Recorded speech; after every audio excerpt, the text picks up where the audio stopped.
Hello students, कैसे हो आप सब? Today we come up with another video and with another new chapter. This is your chapter number 12, sound.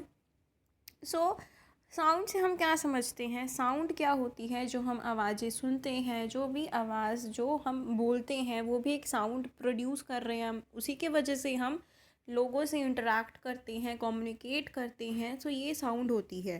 सो इस chapter में हम समझेंगे कि साउंड क्या है, कैसे होती है, उसके टाइप्स क्या होते हैं, उसके बारे में जो भी इंफॉर्मेशन होगी वो हम इस चैप्टर में डिस्कस करेंगे। So without wasting a further ado, let's get start the video.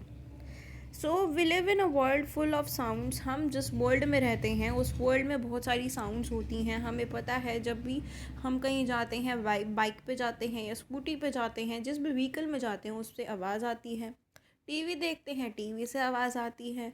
ठीक है, कुछ भी हम मशीन चलाते हैं जिससे कपड़े धोते हैं, वॉशिंग मशीन जो होती है उसमें आवाज़ें आती हैं। ठीक है, कुछ भी चीज़ जो होती है, छोटी से छोटी चीज़, उसमें आवाज़ आती है। सो साउंड और म्यूज़िक एक रेगुलर पार्ट है हमारी एवरीडे लाइफ का, जिससे सेंसरी एक्सपीरियंस हम करते हैं। और हम साउंड वेरियस सोर्सेज से सुनते हैं, humans, birds, animals, vehicles, machines, television sets, music systems, या जो भी इलेक्ट्रिसिटी से बनते हैं, इलेक्ट्रिकल चीज़ें होती हैं, उसके अंदर आवाज़ होती है। So we communicate with one another by speaking, hearing and replying through speaking. हम बोलते हैं, बातचीत जो करते हैं उससे भी, वो भी इसी के अंदर आती है। Sound indeed plays a very important role in our life. तो साउंड कहीं ना कहीं हमारी लाइफ का एक इम्पॉर्टेंट हिस्सा है। सो एक्टिविटी वन में क्या है? Get up early in the morning and make a list of sounds. जो आप सुबह सुबह अपनी सराउंडिंग्स में सुनते हो, एक्सपीरियंस करते हो, उसकी आपको एक लिस्ट बनानी है। और कौन सी साउंड आपको उनमें से प्लेजेंट लगती है और जो अदर अनप्लेजेंट साउंड्स हैं क्या वो भी आपको सुनाई देती हैं, तो उनकी भी आप लिस्ट बना सकते हो। So, science recognizes sound as an integral and essential part of nature. So, it is important, therefore, to try to understand its various features और properties हमें समझना चाहिए। और उसके बेसिक कॉन्सेप्ट्स क्या हैं? फर्स्ट ऑफ ऑल, कोज क्या है जनरेशन ऑफ साउंड का, कि साउंड कैसे प्रोड्यूस हुई है। Reasons for difference in sounds from different sources, उनके बीच में जो डिफरेंस है साउंड का वो कैसे है, मैकेनिज़्म क्या है इसकी प्रोपगेशन का, जो एक प्लेस से दूसरे प्लेस तक जाती है। Mechanism of hearing of sound, जो हम सुनते हैं हमारे ईयर से, उसका क्या मैकेनिज़्म है, हमें साउंड में क्या डिफरेंस लगता है। सो वो हम देखेंगे साउंड्स एंड वाइब्रेशंस में। So first of all we have topic is sound. So we usually think of the word sound. जब भी हम सुनते हैं हमारे ईयर से तो हम उसको यूजुअली साउंड बोलते हैं। सो साउंड एक फॉर्म ऑफ एनर्जी है जो प्रोड्यूस होती है sensation of hearing in are years. जब भी हम कुछ भी साउंड सुनते हैं तो वो एक सेंसेशन हमारे ब्रेन के अंदर, ईयर्स के अंदर प्रोड्यूस करती हैं, तो वो एक फॉर्म ऑफ एनर्जी है। So we all are familiar with different forms of energy, mechanical energy, heat energy, solar energy, जो भी एनर्जीज होती हैं हम उनसे फेमिलियर हैं। So we also know that one form of energy, जो एक फॉर्म ऑफ एनर्जी होती है, वो दूसरे फॉर्म ऑफ एनर्जी में कन्वर्ट हो सकती हैं। तो जब भी हम हमारे क्लैप करते हैं हैंड्स को, सो एक साउंड प्रोड्यूस होती है। सो इसको पोज करेंगे और think as to which form of energy did we use to produce sound. तो उसके लिए हमें कौन सी एनर्जी की ज़रूरत हुई? So we now know that we can produce sound by striking, shaking, blowing, rubbing और प्लकिंग डिफरेंट ऑब्जेक्ट्स। तो close look at all this situations. तो इन केसेस में हमें एक्चुअली सेट करना है वन या अनदर ऑब्जेक्ट इनटू वाइब्रेशंस। तो it is this vibrations that produce sound. तो इसमें जो ऑब्जेक्ट्स होते हैं वो वाइब्रेशंस को प्रोड्यूस करते हैं और उसी वाइब्रेशन से हमें एक साउंड प्रोड्यूस होती हैं, वो हम सुनते हैं। So when ever a source produces a sound, तो वहाँ पे कुछ वाइब्रेशंस होती हैं जो उससे लिंक होती हैं। So we can therefore think of vibrations as a basic cause of all sound. So vibrations ही, जो सुनते हैं हम साउंड, वो वाइब्रेशंस के थ्रू ही हमें सुनाई देती हैं। So let us verify this conclusion through some simple activities. तो आपको एक तारा लेना है, एक सिंपल स्ट्रिंग इंस्ट्रूमेंट होता है, म्यूजिकल इंस्ट्रूमेंट, और उसकी वायर को जेंटली प्लग करना है and let it go. The wire is seen to vibrate at the same time it produces a sound. So आप देखोगे जब आप उसको प्लग करोगे तो वो साउंड एक वाइब्रेशन देगी और वो वाइब्रेशन से ही साउंड प्रोड्यूस होती हुई आपको नज़र आएगी। सो द स्किल्ड म्यूजिशियंस क्या करते हैं, उन यूज़ अ बो, एक बो को यूज़ करते हैं जिससे वो स्ट्रिंग को वाइब्रेट करते हैं और वो लवली म्यूज़िक और सॉन्ग्स में प्रोड्यूस होती हैं। जैसे कि डफली एक लाइटली स्ट्रोक लेंगे आप टॉप लेयर का, उसको पाम से बीट करेंगे, so you can feel the vibration और वो साउंड को प्रोड्यूस करेगा। सो इन चीज़ों से हम देख सकते हैं। Take a tin can, cut it ends, now cut the neck of a big balloon with scissors and stretch it over one end of the can. Make sure that balloon is stretched flat. Put a rubber band over the balloon to hold in its place and put some dry rice. आपको देखना है फिर जब आप नीचे से उसको sound बोलोगे अपनी, तो जो ऊपर रखे राइस होंगे वो ऊपर उछलेंगे। ठीक है, सो ऐसा क्यों होगा, ये भी साउंड के थ्रू होता है। So rice grains jump up and down. इन सिंपल एक्टिविटी से हम समझ सकते हैं कि बेसिक कोज क्या है, वाइब्रेशन ही है। अब वाइब्रेशन समझते हैं। प्रीवियस क्लासेस में हमने देखा है कि जो वाइब्रेशंस होती हैं वो टू और फ्रो और बैक एंड फोर्थ मोशन होता है किसी भी ऑब्जेक्ट का। सो कुछ केसेस में extent of vibration of a source बहुत छोटा होता है जिसको हम डिटेक्ट नहीं कर पाते, लेकिन कुछ वाइब्रेशंस ऐसी होती हैं जो ईजिली सीन होती हैं to be produced by drums, bells, strings of guitar and so on. So इन वायर्स को, इन वाइब्रेशंस को हम समझ सकते हैं। तो हम इसकी कुछ लिस्ट है म्यूज़िकल इंस्ट्रूमेंट्स की और उनको आपको वाइब्रेटिंग पार्ट्स में आइडेंटिफाई करना है। सो आपको वाइब्रेशन बतानी है कि फ्लूट में कौन सा वाइब्रेटिंग पार्ट प्रोड्यूस करता है साउंड को, वो बताना है। गिटार में स्ट्रिंग्स होती हैं, ड्रम में ये जो ऊपर का सरफेस होता है वो। तो ये सारी चीज़ें आपको इसमें मेंशन करनी है, या आप खुद भी कर सकते हो। नेक्स्ट है साउंड्स प्रोड्यूस्ड बाय ह्यूमंस। अब ह्यूमंस से कैसे साउंड प्रोड्यूस होती है। So we all are fond of hearing the sound of a family members. हमें हमारे फैमिली मेम्बर्स की आवाज़ सुनने का बहुत एक फॉन्ड रहता है। ठीक है, so friends, neighbours, of course great singers, बहुत पास्ट एंड प्रेजेंट, हमें अच्छा लगता है गानों को सुनना। So how do we humans produce sound. तो ह्यूमंस प्रोड्यूस कैसे करता है साउंड को, तो हमारी बॉडी के अंदर भी कुछ वाइब्रेशंस होती होंगी जिसकी वजह से हमें साउंड सुनती है और साउंड हम प्रोड्यूस कर पाते हैं। सो एक वॉइस बॉक्स होता है जिसको लैरिंक्स भी बोला जाता है, ह्यूमन बॉडी सिस्टम के अंदर वही साउंड को प्रोड्यूस करने में हेल्प करता है। सो ये वॉइस बॉक्स होता है जिसके अंदर दो वोकल कॉर्ड्स होती हैं और they are stretched across the voice box in such a way कि एक नैरो गैप और एक स्लिट बन जाता है उन दोनों के बीच में, जिसके अंदर एयर पास कर सकती है। सो ये वोकल कॉर्ड्स हैं, एक ओपन है एक क्लोज्ड है, wind pipe, and this is present in between the neck, oesophagus के ऊपर प्रेजेंट होता है। So lungs force air through the slit between the vocal cords और इससे वाइब्रेशन होती है और साउंड प्रोड्यूस होती है।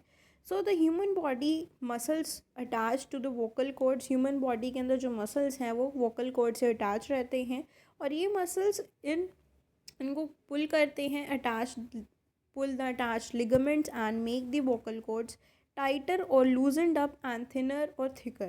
इन चेंजेस की वजह से ही हम साउंड की पिच को प्रोड्यूस कर सकते हैं, चेंज कर सकते हैं। ठीक है, उसको एडजस्ट कर सकते हैं। सो इसीलिए सबकी जो आवाज़ होती है, सबकी साउंड जो होती है वो भी अलग अलग होती है। Sounds produced by animals. हम एनिमल्स कैसे प्रोड्यूस करते हैं, हमारी जो धरती है अर्थ, वो amazingly large variety of birds and animals इसके ऊपर रहते हैं, they are living on it and there are endless varieties of sound produced by them. बहुत सारी एंडलेस वेराइटीज़ हैं। तो कुछ हमारे लिए बहुत प्लेजेंट है जिसको हमें अच्छा लगता है सुनना, लेकिन कुछ हमारे लिए अनप्लेजेंट हो जाती हैं। So different types of birds animals, different mechanisms होते हैं। डिफरेंट मैकेनिज़म्स होंगे उनकी बॉडी के अंदर, तो डिफरेंट करेक्टरिस्टिक साउंड्स हमें देखने को सुनने को मिलेगी। So we now look at some of these mechanisms, हम देख लेते हैं। फर्स्ट ऑफ ऑल है ह्यूमन बींग्स। तो quite a few animals that produces sounds, जैसे कि वोकल कॉर्ड्स। जब भी डॉग्स बार्क करते हैं, कैट म्यू करती है, हॉर्स ने करते हैं, ये सारी क्यों किससे होती हैं, वोकल कॉर्ड से होती हैं। बर्ड्स के रिंग ऑफ कार्टिलेज प्रेजेंट होता है जिसको सिरिंग्स बोलते हैं उनकी विंड पाइप के अंदर। सो वो वोकल कॉर्ड्स की जगह उसे यूज़ करते हैं और साउंड को प्रोड्यूस करते हैं। तो ये दिस करेक्टरिस्टिक साउंड एक जारिंग और unpleasant one in case of bird जैसे कि crow, but it is pleasant और soothing in case of bird जैसे कि koel, parrot, myna. And insects, mosquito, bees के अंदर भी कैरेक्टरिस्टिक साउंड, उनके विंग्स को जब वो वाइब्रेट करते हैं रैपिड मोशन में तब साउंड प्रोड्यूस होती है। जितना ज़्यादा वो वाइब्रेशन करेंगे विंग्स की उतनी ज़्यादा पिच ज़्यादा होगी साउंड की और हमें ज़्यादा सुनाई देगी। फ्रॉग्स जैसे कि while croaking are known to puff their vocal sacs and up their throat like a balloon, वो अपने थ्रोट को एक बलून की तरह फुला लेते हैं। Additional inflation of their throat helps them to make their croaking louder, जिससे उनकी क्रॉकिंग ज़्यादा लंबी सुनाई देती है। सो हमें पता चला कि कुछ डाइवर्सिटी है साउंड के अंदर भी। ये कुछ रीजंस हैं कि अर्थ एक unique, lively and interesting planet है। अब प्रोपगेशन कैसे होता है साउंड का? अनलाइक दी अर्थ, मून का कोई एटमॉस्फेयर नहीं है। Even if a loud explosion भी अगर वहाँ पे देखने को मिलेगा, so on the moon it would not be heard even at near by points wide, क्योंकि जो अर्थ का एटमॉस्फेयर है एक एक्सटेंड है एक हाइट पे near be 200 kilometre above it surface. यहाँ पे बहुत एक्सप्लोजन्स, नॉइजेज होती हैं, ठीक है। उसको हम सुन क्यों नहीं पाते? ऐसा क्यों है? क्योंकि वो एक needs a medium for its propagation. तो साउंड को एक मीडियम की ज़रूरत होती है, वो वैक्यूम से प्रोपगेट नहीं करता। और प्रोपगेशन जो होती है वो 3 स्टेट्स ऑफ मैटर में होती है, गैसेस, लिक्विड, सॉलिड्स में। ये चीज़ जो होती है ये आप इस एक्टिविटी में समझ सकते हो। इस एक्टिविटी में क्या है, एक स्मॉल बेल जार लेना है, रबर कोक उसके अंदर फिटेड रहेगी, फिर ड्रिल करना है एक small hole centrally through the rubber कोक। यहाँ से आपको उसको सेंटर करना है, उसको स्मॉल होल को ड्रिल करना है। Suspend a small bell inside the jar with the help of a glass rod. फिर अपर and of the road project out from the whole in the rubber Coke and fit this Coke firmly in the neck of the bell jar. उसकी opening को आपको close कर देना है with N adhesive solution, ताकि जो rubber कोक है वो closes the jar neck in an air tight way. Shake the jar ताकि जो बेल है वो वाइब्रेट करे and you will be able to hear the sound of the bell quite clearly. फिर उसको आपको वैक्यूम पंप से जॉइन कर देना है, फिर उसको फिर से आपको हिलाना है, फिर आपको वाइब्रेट करना है। लेकिन जब आप इसको इस वाले में वाइब्रेट करोगे तो इसमें आपको आवाज़ सुनेगी नहीं। ऐसा क्यों होगा? क्योंकि absence of air in the jar and this shows that sound को एक मीडियम की ज़रूरत होती है for its propagation. The above activity shows that we could hear the sound of the bell when the air was there। लेकिन जिससे हमें पता चला कि जो साउंड है वो गैसेस से भी ट्रैवल कर सकती है। What about liquids and solids? As in the case of gases, sound propagate करती है और it propagates faster through liquids than it does in the case of gases, and it propagates even faster through solids। तो ये हम समझ सकते हैं। दो स्मॉल स्टोन्स लेने हैं and strike them together, you will hear a sound। Now take a tub full of water। अगर आप उसको if you press your ear against the tub wall and strike the stone pieces under water, तो आपको फिर से sound सुनने को मिलती है। और ये ऐसा क्यों होता है? क्योंकि वो वाटर के अंदर भी प्रोपगेट कर रही है। अब हम देखते हैं सॉलिड्स में। आपको 2 मीटर्स एक long solid smooth aluminium road लेनी है और उसको एक फ्रेंड को देना है। एक एंड पे आपको खड़ा है होना है और एक एंड पे आपके फ्रेंड को। The first friend will then hear a sound but it may not be heard by another friend standing near him और her. This sound must have then propagated through the solid aluminium rod से ही वो pass on होगी। Scientist are now able to measure the speed of sound through air as well as other gases through water। Speed of sound through air 330 metre पर second होती है, through water होती है 1500 metre पर second. Sound propagate करती है liquids में ज़्यादा as compare to gases. People living near railway tracks know well in advance about an approaching train and the sound produced by the wheels of an approaching train propagates much faster through the solid track and can therefore be heard and detected much before it is heard through the air। जो लोग railway stations के पास रहते हैं उन्हें पहले ही अनुमान हो जाता है, उन्हें पहले पता चल जाता है कि ट्रेन आने वाली है। ठीक है, ट्रेन आती बाद में है लेकिन उन्हें पहले ही समझ में आ जाता है, पता चल जाता है। तो इन प्रिसाइज मेजरमेंट से हम देख सकते हैं कि जो स्पीड ऑफ साउंड है वो सॉलिड में is more than in liquids and it is least for the gases. तो सॉलिड्स में सबसे ज़्यादा, लिक्विड्स में उससे कम, and then gases. So the speed of sound in solid is greater than its speed in liquid and the later in turn is greater than its speed in gases. So ये सारी चीज़ें हमने इस chapter में पढ़ी हैं। सो इस chapter का जो ये नेक्स्ट टॉपिक है that is light propagates faster than sound. तो ये हम नेक्स्ट वीडियो में कवर करेंगे इन आर पार्ट 2। तो तब तक के लिए वीडियो को लाइक करें, शेयर करें एंड सब्सक्राइब करें इस चैनल को, ताकि आने वाली वीडियोस आप तक पहुंच सकें। और नेक्स्ट वीडियो के लिए stay tuned for that next video. Thank you.